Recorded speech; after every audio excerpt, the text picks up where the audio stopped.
Good morning, my name is Celine Foster. I'll be presenting today on employee motivation. Are employees motivated intrinsically or extrinsically? Employee motivation is critical to organizational performance and success. Motivation is both internal and external and is responsible for moving people into action and arousing their enthusiasm and persistence to achieve. Motivation can lead to desired behaviors that reflect high performance within organizations. Motivation refers to the forces either within or external to a person that arouse enthusiasm and persistence to pursue a certain course of action. Motivational theorists conclude that employee motivation is largely determined by intrinsic rewards such as a sense of accomplishment, a sense of belonging and identity, and a sense that they are valued and appreciated by the organization rather than by monetary rewards. Intrinsic versus extrinsic rewards. Intrinsic rewards are the satisfaction a person receives in the process of performing a particular action. The completion of a complex task may present a feeling of accomplishment, or solving a problem that benefits others may fulfill a personal mission. On the other hand, extrinsic rewards are provided by another person, typically a manager, and this includes promotion and pay increases. Employees value and are eager for accomplishment. A survey conducted by McKinsey in 2009 identified the following non-financial motivators, namely praise from managers, attention from leaders, and the opportunity to lead projects is more effective than financial rewards. The acquired needs theory by David McLennan states that individuals have three needs: the need for achievement, the need for accomplishment, and the need for power. The need for achievement. Employees desire challenging work. They want to attain a high standard of success and master complex tasks and surpass others. How can businesses facilitate this? They can facilitate and foster employees' sense of accomplishment by providing them with challenging tasks, by permitting job rotation, job enlargement, and job enrichment. Employees want their contributions to be recognized. Ways by which employers can do that: a simple thank you when an employee does a job well done can be powerful. Praise and recognize their contribution to organizational success.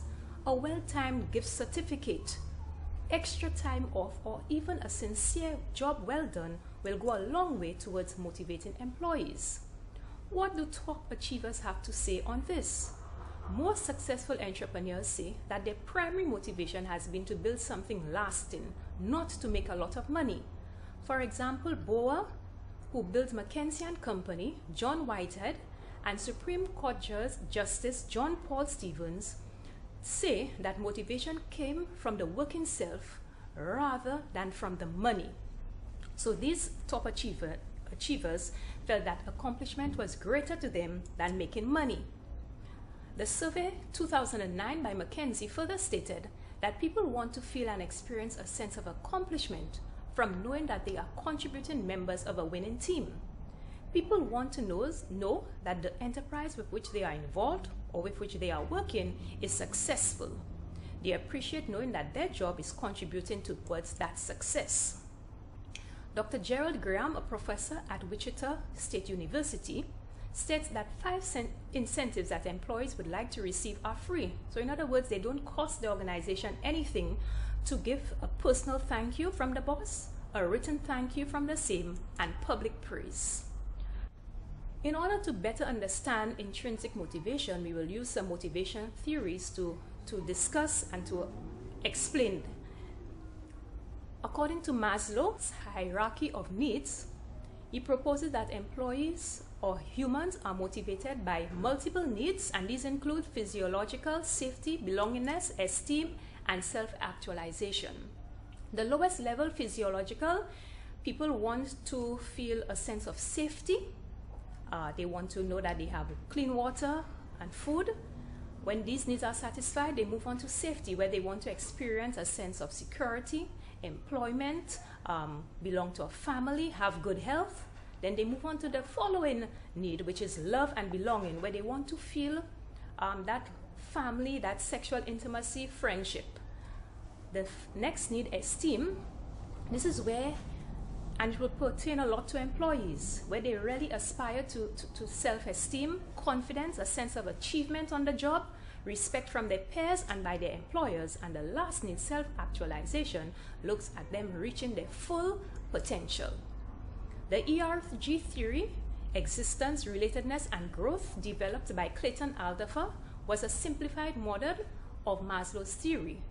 He also felt that employees or human beings are driven by the need for existence, the need for basic existence, like health and safety, relatedness, they want to feel that they belong and connect with other people, and growth, the need for personal self-development. Those who rely on money as a sole primary motivator may be soon disappointed, particularly if they ignore other more powerful and emotional sources of human motivation. Then we look at the acquired needs theory by David McLennan, and in a nutshell, it says that achievement of objectives matters more than financial or material reward. Greater personal satisfaction is felt by achieving the goal than from receiving praise or recognition. Money is regarded as a measure of success, but not in the end to itself. So achievement, motivated people constantly are looking for ways of doing things better. So really and truly, they are not driven by money, but they are looking for personal self-satisfaction. Implications for managers: companies need to ensure that their work can be done in a fair and equitable environment which promotes team building and collaboration in order for employees to feel a sense of belonging and to identify with their colleagues. Money, the biggest motivator. Opponents to the value of intrinsic motivation are of the view that money is the best and biggest motivator in the workplace. People are motivated only by money.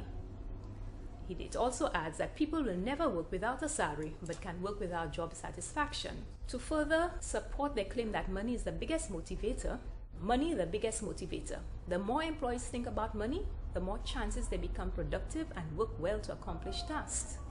For them, money can buy everything. Money is a crucial incentive to work motivation. Employees try to maintain equity between the inputs they bring into their job and the outcomes they receive from it. So employees perceive that they are being treated fairly when they are receiving a satisfactory salary. Locke's analysis contribution to the debate. Edwin Locke is a PhD, Professor Emeritus of Leadership and Motivation at the University of Maryland. Locke compared 4 methods of motivating employee performance. He looked at money, goal setting, participation, decision making, and redesigning jobs to give workers more challenge and responsibility. His research indicated that employees recorded an average of 30% improvement in performance from money compared to the other indicators. I think intrinsic rewards lead to failure. Korn states that intrinsic rewards fail because rewards punish people to do inferior work. So people are really driven by reward. It discourages risk-taking. They no longer are willing to take risk or become creative. They're just working simply to earn the money. Conclusion.